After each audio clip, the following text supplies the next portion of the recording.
Exactly 4 months out from the state election, the Liberal Premier has been given a ringing endorsement by a Labor luminary.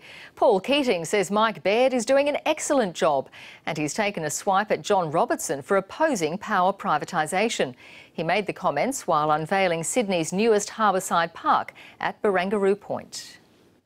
On the eastern side of the city lies Barangaroo Point, named after one of the country's best-known Indigenous elders.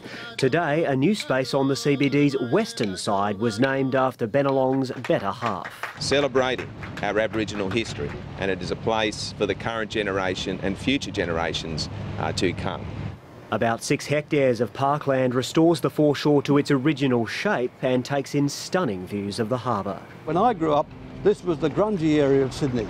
This was the area that you didn't bother with, yet this was the one with the great potential.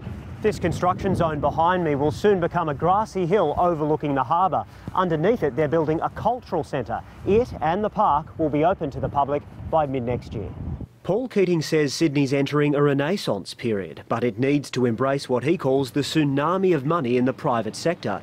Mike Baird plans to sell off half the state's electricity poles and wires to fund infrastructure. The opposition leader's dead against it. There are still some obscurantists in the Labor Party. There's still some there. My advice for him is to adopt the policies that are most productive for the state. Paul Keating's just wrong on this.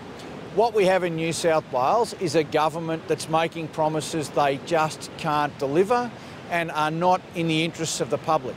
Mr Keating's previously called John Robertson a banshee on a rampage and said he was ashamed to share Labor membership with him.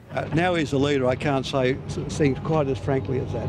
But he needed no restraint when asked how the Premier's performing. Well, I think very well. I think exceptionally well. We might leave it at that. An endorsement Labor might have preferred Mr Keating kept to himself. Nick Dole, ABC News.